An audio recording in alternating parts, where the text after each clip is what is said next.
কর্মসংস্থান হচ্ছে ব্যাস। আমাদের জীবন আমাদের তাই দিয়ে চলেছে যা এতদিন দিয়ে এসেছে। চিন্তিত থাকেন যে তাদের রোজগার বৃদ্ধি পাচ্ছে না কেন, চিন্তিত থাকেন যে তাদের সমৃদ্ধি বৃদ্ধি পাচ্ছে না কেন। আর যখন এমন হয় না, তখন দোষ দেন নিজের ভাগ্যকে বা অন্য কোনো ব্যক্তিকে দায়ী করেন।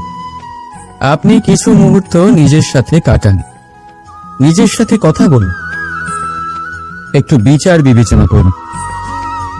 আপনি বুঝতে পারবেন আপনি আজ সেটুকুই পাচ্ছেন যা আপনি এতদিন পেয়ে এসেছেন, কারণ আপনি তাই করছেন যা এতদিন ধরে করে এসেছেন।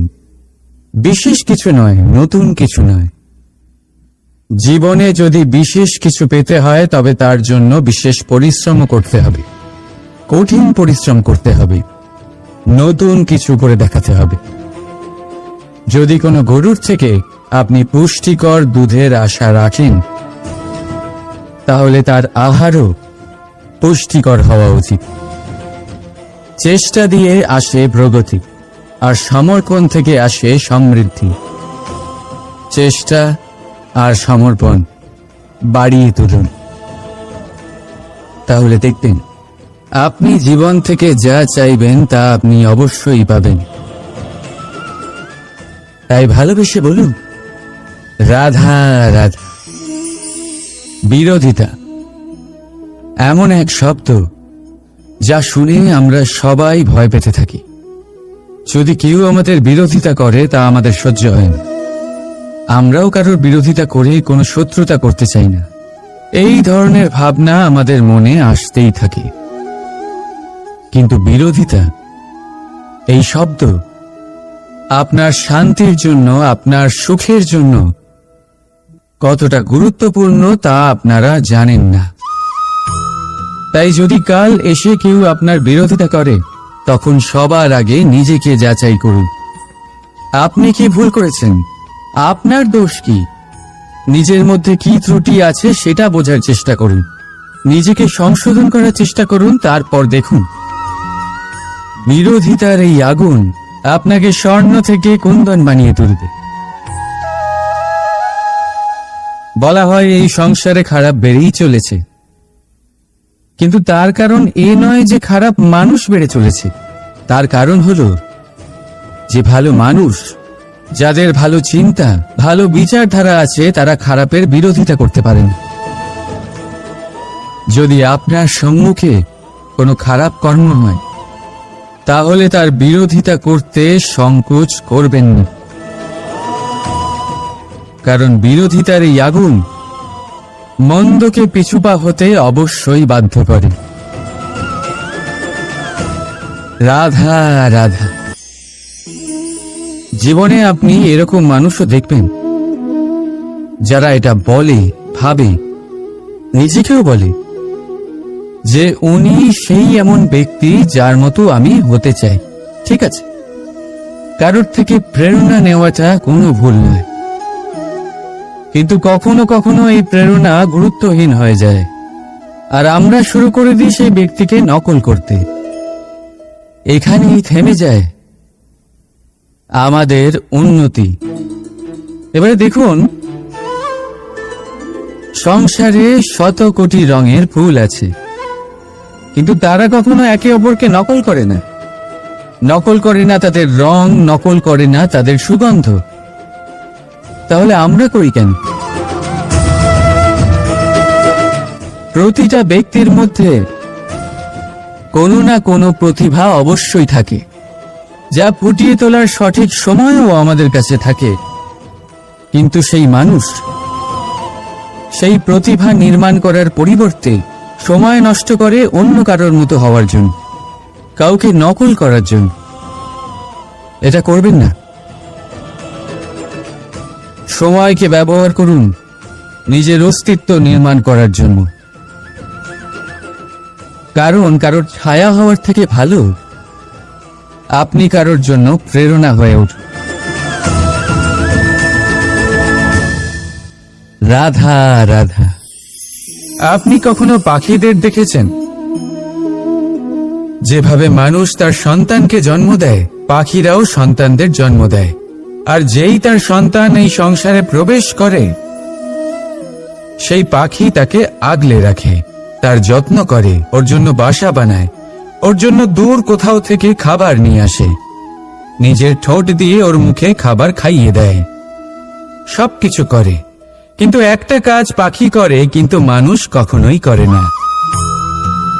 যখন পাখি মনে করে যে তার সন্তান বড় হয়ে গেছে, ওকে এবার ওরা শিখতে হবে, নিজেকেই আত্মরক্ষা শিখতে হবে, নিজের খাবার নিজেই খুঁজে আনতে হবে, তো সেই পাখি তার সন্তানকে বাসা থেকে বের করে দেয়।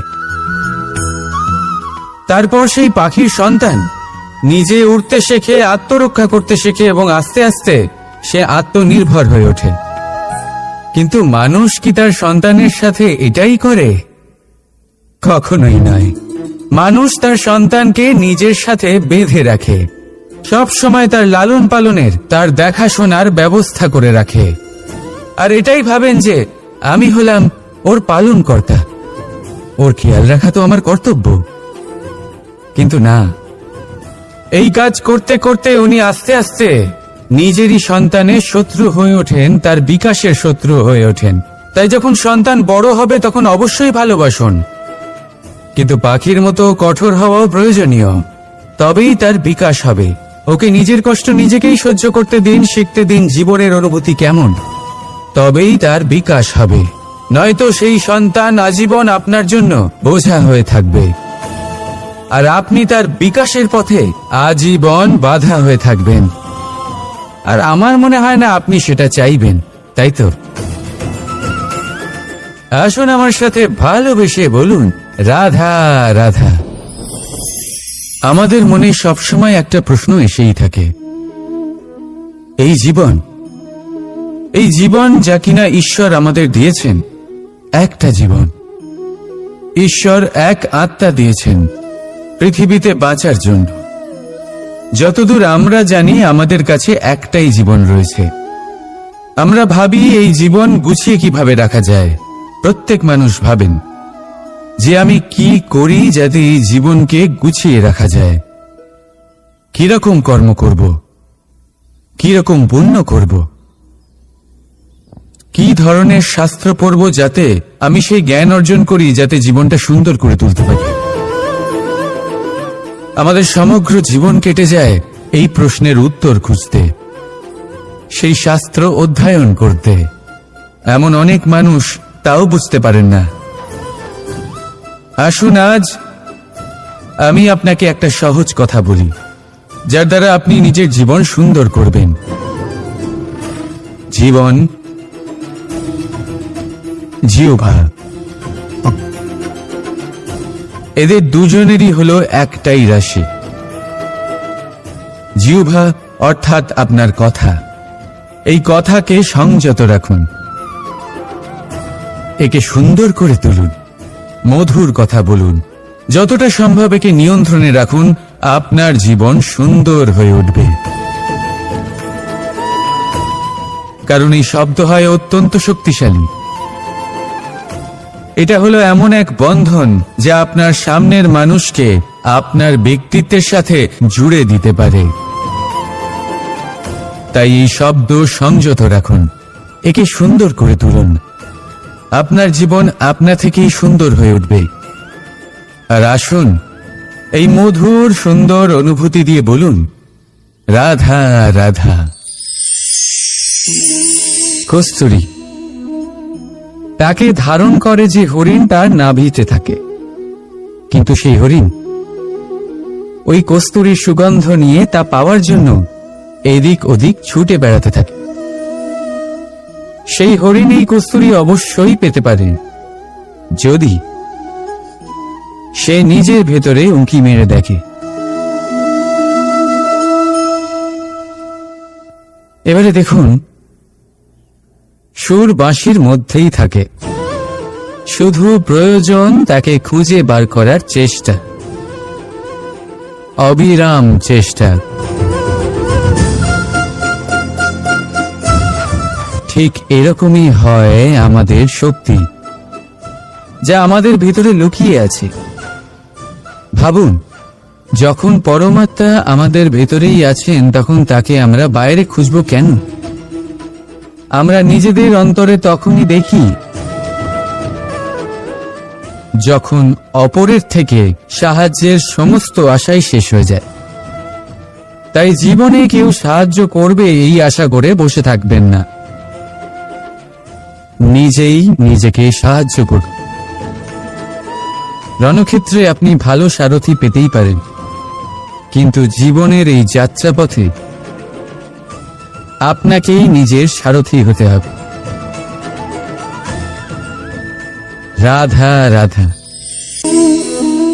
কৌতুক অর্থাৎ হাসি, এটা জীবনে কতটা গুরুত্বপূর্ণ।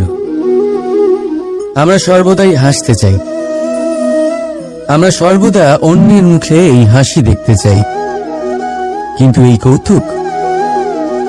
কৌতুক অনেক প্রকারের হয়। আর এই কৌতুকের ভিত্তি কি, সেটাও খুব গুরুত্বপূর্ণ। কৌতুক কেবল তখনই পাবেন যখন তা শুদ্ধ মন থেকে আসবে। কৌতুক তখনই পাবেন যখন তা সামনের জনকেও হাসিয়ে তার কষ্ট হরণ করবে। এবারে যদি কৌতুক হিংসার থেকে বেরোয়, তখন তা কটাক্ষ হয়ে যায়, সামনের মানুষের মনে আঘাত করে। তারপরে সে তৈরি থাকে যে কখন আপনার উপরে আবার প্রহার করতে পারবে। তাই যদি হাস্য কাউকে ছোট করার জন্য হয়, তা হাস্য নয়, উপহাস হয়ে যায়। আর তা সামনের জনকে আনন্দ নয়, শুধু অপমান দেবে। আর অপমানিত ব্যক্তির মন তিক্ত হয়ে থাকে। তাই মনে রাখবেন যে এই কৌতুক যেন কৌতুকই থাকে, তা উপহাস বা কটাক্ষ না হয়ে যায়। রাধা রাধা। মানুষ, এই শব্দের সূচনা হয় মন থেকে। আর সেই জন্যই হয়তো আমাদের এই মন এতটা গুরুত্বপূর্ণ। এবারে দেখুন না, আমাদের মনই সবকিছু চালনা করে। মনই সেই যে কল্পনা করে, মনই সেই যা কল্পনাকে বাস্তবে পরিণত করার জন্য পরিশ্রম করতে আমাদের প্রেরণা যোগায়। মনই সেই যা লোভের জালে জড়িয়ে পড়ে। মনই সেই যা অভিমানের পর্দা দিয়ে ঢেকে যায়। আর এই মনই সেই যা আপনাকে বিনাশের দিকে টেনে নিয়ে যেতে পারে। কিন্তু যদি তা পরোপকার করার ইন্ধন পায়, তাহলে এমন কোনো মহান কাজ নেই যা আপনি করতে পারবেন না। কিন্তু এই মন কি? এটা বোঝানো যায় দুটো শব্দের মাধ্যমে, দুটো সহজ শব্দ। প্রথম, একজন কুশল সেবক। দ্বিতীয়, একজন সংকট প্রবণ মালিক। যদি আপনার এই মন আপনার নিয়ন্ত্রণে থাকে, তাহলে সে হলো আপনার সেবক। তাই আপনার অস্তিত্ব আছে। কিন্তু যদি আপনার মন আপনার কর্মের উপরে নিয়ন্ত্রণ করে, তাহলে এই মন আপনার মালিক। আর তখন আপনার বিনাশ নিশ্চিত। তাই নিজের এই মনকে নিয়ন্ত্রণে রাখুন, কিন্তু ভালোবেসে। আসুন আমার সাথে আনন্দে বলুন, রাধা রাধা। এই সূচ দেখতে পাচ্ছেন আপনি? এটা শুদ্ধ লোহা দিয়ে তৈরি। বস্ত্র সেলাই করার কাজে লাগে, অস্ত্রোপচারে কাজে লাগে। কিন্তু আপনি কি কখনো ভেবে দেখেছেন এই সূচ কিভাবে তৈরি হয়? লোহার এক বড় অংশকে পিটিয়ে পিটিয়ে টেনে টেনে তাকে পাতলা বানানো হয়। এরপরেই আমরা পেয়ে থাকি সুর। ভাবুন, যদি লোহার টুকরোতে অনর্গল প্রহার করার ফলে একটা লোহার টুকরো সূচে পরিণত হয়, তাহলে আমাদের জীবনে অনর্গল চেষ্টা করার ফলে জীবনের সমস্ত অংশকে আমরা কত প্রভাবশালী কাজে পরিণত করতে পারি। শুধু প্রয়োজন দৃঢ় নিশ্চয়তা। তাহলে আসুন আমার সাথে ভালোবেসে বলুন, রাধা রাধা। বিশ্বাস, জীবনে বিশ্বাস কতটা গুরুত্বপূর্ণ। একজন স্ত্রী তার স্বামীর হাত ধরে যে কোনো জায়গায় যেতে পারেন, এর কারণ হলো বিশ্বাস। তার নিজের স্বামীর ওপরে বিশ্বাস আছে। যখন একজন মা তার ছোট বাচ্চাকে কোলে তুলে হাওয়ায় ওঠায়, তখন সেই বাচ্চা ভয়ভীত হয়ে যায় না। তার কারণ হলো বিশ্বাস। তার বিশ্বাস আছে যে তার মা তার কিচ্ছু হতে দেবে না। এক বৈদ্যের দেওয়া ঔষধ সন্তান কিছু না বুঝে শুনেই খেয়ে ফেলে। সেই বৈদ্যের জ্ঞানের বিষয়ে তার কোনো ধারণাই থাকে না। শুধু নিজের পিতার উপরে বিশ্বাস আছে যে তার পিতা তাকে খারাপ কিছুই দেবে না। যখন এই সংসারের প্রতিটা বন্ধন বিশ্বাসের উপরে দাঁড়িয়ে আছে, তাহলে কেন এই বিশ্বাসকে আমরা জীবনে আনতে পারি না? আপনি নিজেই দেখুন, এই বিশ্বাস নিজের জীবনে এনে দেখুন, সবকিছু আরো সুন্দর হয়ে যাবে। তাই ভালোবেসে বলুন, রাধা রাধা।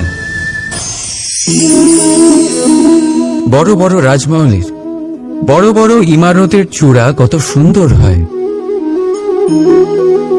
কিন্তু আপনি কি কখনো এই বিষয়ে ভেবেছেন যে এই সুন্দর চূড়ায় পৌঁছতে গেলে আপনাকে পৃথিবীতে পাপ ফেলতেই হবে?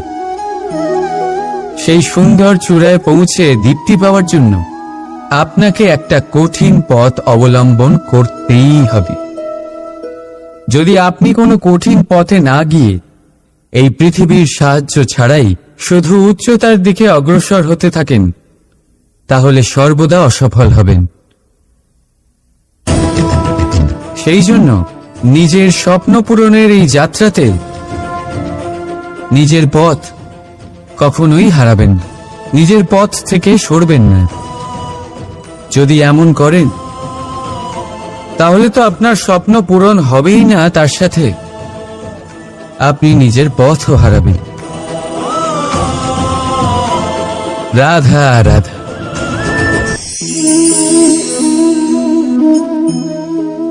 বলুন, কি দেখতে পাচ্ছেন আপনি? আমার হাতের এই সাদা বস্ত্র, নাকি এতে লেগে থাকা এই কালো দাগ? এবারে সত্যি কথা বলতে কি, আপনার নজর সবার আগে এই কালো দাগের উপরে গেছে। ঠিক আছে, এমনই তো হয়। ভীষণ কম মানুষ থাকেন যারা ভাবেন কোনো ব্যক্তি ভীষণ পরিশ্রম করে এই বস্ত্র ধুয়েছেন, এটা শুকিয়েছেন। বেশিরভাগ মানুষের নজর যায় এই দাগের ওপরে, ভাবেন যে এটা কি করে লাগলো। কিছুটা এরকমই হয় আমাদের ব্যক্তিত্বের সাথে। আমাদের শুভ কর্মের উপরে আমাদের একটা খারাপ কর্ম ভারী মনে হয়। এবারে ভাবুন, যদি আমি চন্দ্রের কথা বলি, তাহলে তার শীতল আলো দেখার পূর্বে তার কলঙ্ক লক্ষ্য করেন, সেই চাঁদে লেগে থাকা কালো দাগ দেখে নেন। সেই জন্যই বিশেষ করে যারা শুধুমাত্র শুভ চিন্তা করেন আর উপকারী কর্ম যারা করেন, তাদের আমি বলবো সাবধানে থাকবেন। কারণ আপনার একটা খারাপ কর্ম চিরকালের জন্য উদাহরণ হয়ে দাঁড়াবে। রাধা রাধা। আমি একটা এমন শব্দ যার অনেকগুলি মানে হয়, যার আসল অর্থ হল অহং। যদি আপনি কথা বলেন সৃষ্টির নির্মাণ নিয়ে, তাহলে আমি ব্রহ্মদেব হয়ে সৃষ্টির নির্মাণ করবে। যদি আপনি কথা বলেন প্রলয়ের, তাহলে সেই আমি মহাদেব হয়ে বিনাশ করবে। এই আমি সঙ্গতিপূর্ণ, কিন্তু শুধু ততক্ষণ যতক্ষণ আপনি এটা সবার সাথে ভাগ করছেন। কিন্তু আমরা বহুবার এর মানে বুঝতে পারি না। এই অহংকে সীমিত করে দিই একটা ব্যক্তি অবধি, শুধু নিজে। আর তখনই জেগে ওঠে অহংকার, যাতে প্রাধান্য পায় শুধুমাত্র আমি, আমরা নয়। আর একজন ব্যক্তি একা না উৎপাদন করতে পারে আর না করতে পারে সৃজন। এবারে দেখুন, বৃষ্টির এক ফোঁটা, তারও অস্তিত্ব আছে, কিন্তু তা ধরিত্রীতে পড়লেই সমাপ্ত হয়ে যায়। কিন্তু যখন ফোঁটাগুলি একসাথে পড়ে তখন শুরু হয় বর্ষা, আর তখনই তৈরি হয় ধারা। রাধা রাধা। আপনি কখনো জাঁতাকল দেখেছেন? তাতে গম পেশা হয়। গমকে এমন ভাবে পেশা হয় যাতে আমরা তা খেতে পারি, জীবিত থাকতে পারি। আর যদি আপনি মন দিয়ে দেখেন, তাহলে কলের নিচের অংশ কখনো ঘোরে না, শুধুমাত্র ওপরের অংশই ঘোরে। আর তবেই তা গম পিষতে পারে, আর তবেই রুটি তৈরি হতে পারে। কিন্তু ভেবে দেখুন, যদি কলের দুটো অংশই ঘুরতে থাকে তাহলে কি হবে? তা গম পেশার বদলে একে অপরকে পিষে নিজেদের অস্তিত্ব শেষ করে দেবে। তাই জীবনে কোনো কাজ যখন মন আর মস্তিষ্ক মিশিয়ে করা হয় তখনই তা সম্পন্ন হয়। কিন্তু যখন বিষয় হলো ভক্তির, তখন মস্তিষ্কের যুক্তির মৌন থাকা প্রয়োজন। আর যখন বিষয় হলো কর্ম আর ন্যায়, তখন মনের আবেগের মৌন থাকা প্রয়োজন। তাই মন আর মস্তিষ্কের এই সম্মিলনে সতর্ক থাকবেন। একসাথে অবশ্যই চলবে, কিন্তু একে অপরের বাধা যেন না হয়ে দাঁড়ায়। রাধা রাধা। আজ আমি আপনাকে একটা কাহিনী শোনাবো। একটা খাড়াই উঁচু পাহাড় ছিল, যা বেয়ে ওঠা প্রায় অসম্ভব কাজ ছিল। এবার একদিন কয়েকটা ব্যাঙ এলো আর তা বেয়ে উঠতে শুরু করলো। আস্তে আস্তে প্রত্যেকটা ব্যাঙ মিলে লাফিয়ে লাফিয়ে ওপরে ওঠার চেষ্টা করছিল। নিচে কিছু পশু দাঁড়িয়েছিল যারা বলছিল, এটা তো অসম্ভব ব্যাপার, এই ব্যাঙগুলো উঠতেই পারবে না, সকলে পড়ে যাবে। আর তারপর ধীরে ধীরে সমস্ত ব্যাঙ নিচে পড়তে থাকলো। শেষ পর্যন্ত একটাই ব্যাঙ ছিল যে শিখরে পৌঁছতে পারল। জানেন সে কেন পারল? কারণ সেই ব্যাঙ বধির ছিল। সে কারোর কথা শোনেনি, ও স্থির করেছিল শিখরে পৌঁছতে হবে, আর পৌঁছে গেল। এবার এটা কিন্তু আমাদের জন্য অত্যন্ত গুরুত্বপূর্ণ শিক্ষা। আপনি যদি জীবনে নিজের লক্ষ্য স্থির করে থাকেন, তাহলে এদিক ওদিক কারোর কথা শুনবেন না, শুধু এই নিজের লক্ষ্যের দিকে অগ্রসর হন। কারণ সাফল্য আপনার প্রচেষ্টার দ্বারাই আপনি পেতে পারেন, অন্যের কথা দ্বারা নয়। তাহলে চেষ্টা করতে থাকুন আর নিজের লক্ষ্য প্রাপ্ত করুন। আর আমার সাথে ভালোবেসে বলুন, রাধা রাধা। জীবনে এমন অনেক মানুষ আপনি দেখে থাকবেন যারা শুধু অভিযোগ নিয়ে বসে থাকেন যে জীবনে তাই হয়ে চলেছে যা এতদিন হয়ে আসছিল। শুধুমাত্র দুবেলার অন্ন সংস্থান হচ্ছে ব্যাস। আমাদের জীবন আমাদের তাই দিয়ে চলেছে যা এতদিন দিয়ে এসেছে। চিন্তিত থাকেন যে তাদের রোজগার বৃদ্ধি পাচ্ছে না কেন, চিন্তিত থাকেন যে তাদের সমৃদ্ধি বৃদ্ধি পাচ্ছে না কেন। আর যখন এমন হয় না, তখন দোষ দেন নিজের ভাগ্যকে বা অন্য কোনো ব্যক্তিকে দায়ী করেন। আপনি কিছু মুহূর্ত নিজের সাথে কাটান, নিজের সাথে কথা বলুন, একটু বিচার বিবেচনা করুন। আপনি বুঝতে পারবেন আপনি আজ সেটুকুই পাচ্ছেন যা আপনি এতদিন পেয়ে এসেছেন, কারণ আপনি তাই করছেন যা এতদিন ধরে করে এসেছেন। বিশেষ কিছু নয়, নতুন কিছু নয়। জীবনে যদি বিশেষ কিছু পেতে হয় তবে তার জন্য বিশেষ পরিশ্রম করতে হবে, কঠিন পরিশ্রম করতে হবে, নতুন কিছু করে দেখাতে হবে। যদি কোনো গরুর থেকে আপনি পুষ্টিকর দুধের আশা রাখেন, তাহলে তার আহারও পুষ্টিকর হওয়া উচিত। চেষ্টা দিয়ে আসে প্রগতি, আর সমর্পণ থেকে আসে সমৃদ্ধি। চেষ্টা আর সমর্পণ বাড়িয়ে তুলুন, তাহলে দেখবেন আপনি জীবন থেকে যা চাইবেন তা আপনি অবশ্যই পাবেন। তাই ভালোবেসে বলুন, রাধা রাধা। বিরোধিতা এমন এক শব্দ যা শুনে আমরা সবাই ভয় পেতে থাকি। যদি কেউ আমাদের বিরোধিতা করে তা আমাদের সহ্য হয় না। আমরাও কারোর বিরোধিতা করে কোনো শত্রুতা করতে চাই না। এই ধরনের ভাবনা আমাদের মনে আসতেই থাকে।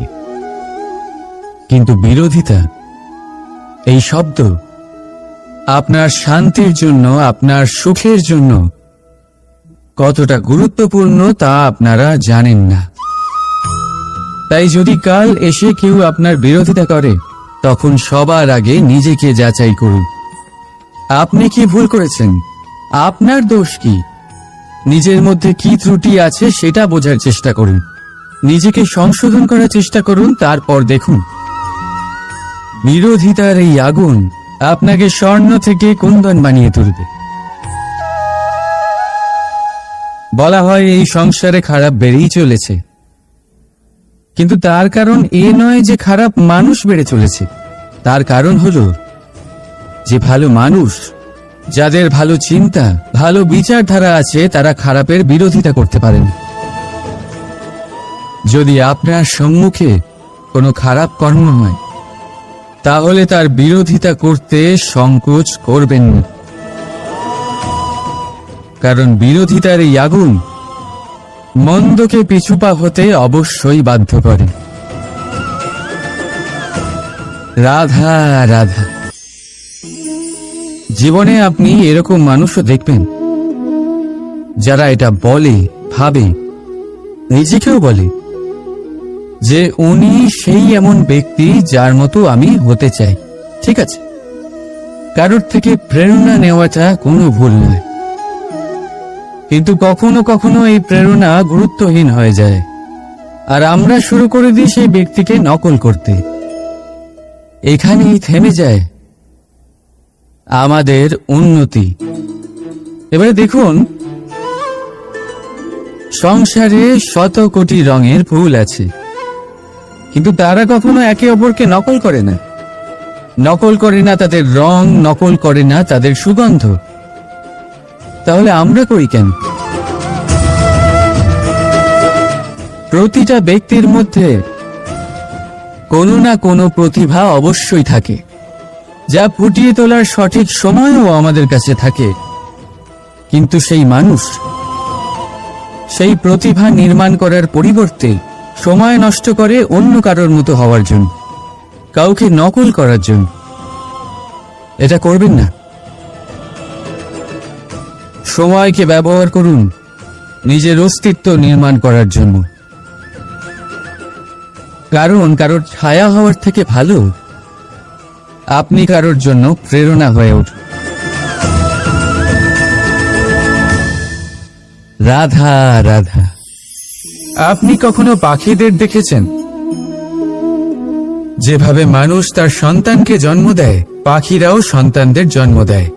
আর যেই তার সন্তান এই সংসারে প্রবেশ করে, সেই পাখি তাকে আগলে রাখে, তার যত্ন করে, ওর জন্য বাসা বানায়, ওর জন্য দূর কোথাও থেকে খাবার নিয়ে আসে, নিজের ঠোঁট দিয়ে ওর মুখে খাবার খাইয়ে দেয়, সবকিছু করে। কিন্তু একটা কাজ পাখি করে, কিন্তু মানুষ কখনোই করে না। যখন পাখি মনে করে যে তার সন্তান বড় হয়ে গেছে, ওকে এবার ওরা শিখতে হবে, নিজেকেই আত্মরক্ষা শিখতে হবে, নিজের খাবার নিজেই খুঁজে আনতে হবে, তো সেই পাখি তার সন্তানকে বাসা থেকে বের করে দেয়। তারপর সেই পাখির সন্তান নিজে উঠতে শেখে, আত্মরক্ষা করতে শেখে এবং আস্তে আস্তে সে আত্মনির্ভর হয়ে ওঠে। কিন্তু মানুষ কি তার সন্তানের সাথে এটাই করে? কখনোই নয়। মানুষ তার সন্তানকে নিজের সাথে বেঁধে রাখে, সব সময় তার লালন পালনের, তার দেখাশোনার ব্যবস্থা করে রাখে, আর এটাই ভাবেন যে আমি হলাম ওর পালনকর্তা, ওর খেয়াল রাখা তো আমার কর্তব্য। কিন্তু না, এই কাজ করতে করতে উনি আস্তে আস্তে নিজেরই সন্তানের শত্রু হয়ে ওঠেন, তার বিকাশের শত্রু হয়ে ওঠেন। তাই যখন সন্তান বড় হবে তখন অবশ্যই ভালোবাসুন, কিন্তু পাখির মতো কঠোর হওয়াও প্রয়োজনীয়, তবেই তার বিকাশ হবে। ওকে নিজের কষ্ট নিজেকেই সহ্য করতে দিন, শিখতে দিন জীবনের অনুভূতি কেমন, তবেই তার বিকাশ হবে। নয়তো সেই সন্তান আজীবন আপনার জন্য বোঝা হয়ে থাকবে, আর আপনি তার বিকাশের পথে আজীবন বাধা হয়ে থাকবেন। আর আমার মনে হয় না আপনি সেটা চাইবেন, তাই তো? আসুন আমার সাথে ভালোবেসে বলুন, রাধা রাধা। আমাদের মনে সবসময় একটা প্রশ্ন এসেই থাকে, এই জীবন যা কিনা ঈশ্বর আমাদের দিয়েছেন, একটা জীবন, ঈশ্বর এক আত্মা দিয়েছেন পৃথিবীতে বাঁচার জন্য। যতদূর আমরা জানি আমাদের কাছে একটাই জীবন রয়েছে। আমরা ভাবি এই জীবন গুছিয়ে কিভাবে রাখা যায়। প্রত্যেক মানুষ ভাবেন যে আমি কি করি যাতে এই জীবনকে গুছিয়ে রাখা যায়, কিরকম কর্ম করব, কিরকম পুণ্য করব, কি ধরনের শাস্ত্র পড়ব যাতে আমি সেই জ্ঞান অর্জন করি যাতে জীবনটা সুন্দর করে তুলতে পারি। আমাদের সমগ্র জীবন কেটে যায় এই প্রশ্নের উত্তর খুঁজতে, সেই শাস্ত্র অধ্যয়ন করতে। এমন অনেক মানুষ তাও বুঝতে পারেন না। আসুন আজ আমি আপনাকে একটা সহজ কথা বলি, যার দ্বারা আপনি নিজের জীবন সুন্দর করবেন। জীবন, জিহ্বা, এদের দুজনেরই হলো একটাই রাশি। জিহ্বা অর্থাৎ আপনার কথা, এই কথাকে সংযত রাখুন, একে সুন্দর করে তুলুন, মধুর কথা বলুন, যতটা সম্ভব একে নিয়ন্ত্রণে রাখুন, আপনার জীবন সুন্দর হয়ে উঠবে। কারণ এই শব্দ হয় অত্যন্ত শক্তিশালী। এটা হলো এমন এক বন্ধন যা আপনার সামনের মানুষকে আপনার ব্যক্তিত্বের সাথে জুড়ে দিতে পারে। তাই এই শব্দ সংযত রাখুন, একে সুন্দর করে তুলুন, আপনার জীবন আপনা থেকেই সুন্দর হয়ে উঠবে। আর আসুন এই মধুর সুন্দর অনুভূতি দিয়ে বলুন, রাধা রাধা। কস্তুরী, তাকে ধারণ করে যে হরিণ তার নাভিতে থাকে, কিন্তু সেই হরিণ ওই কস্তুরীর সুগন্ধ নিয়ে তা পাওয়ার জন্য এদিক ওদিক ছুটে বেড়াতে থাকে। সেই হরিণ এই কস্তুরী অবশ্যই পেতে পারে যদি সে নিজের ভেতরে উঁকি মেরে দেখে। এবারে দেখুন, সুর বাঁশির মধ্যেই থাকে, শুধু প্রয়োজন তাকে খুঁজে বার করার চেষ্টা, অবিরাম চেষ্টা। ঠিক এরকমই হয় আমাদের শক্তি, যা আমাদের ভিতরে লুকিয়ে আছে।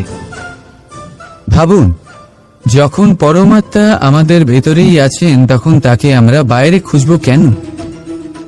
আমরা নিজেদের অন্তরে তখনই দেখি যখন অপরের থেকে সাহায্যের সমস্ত আশাই শেষ হয়ে যায়।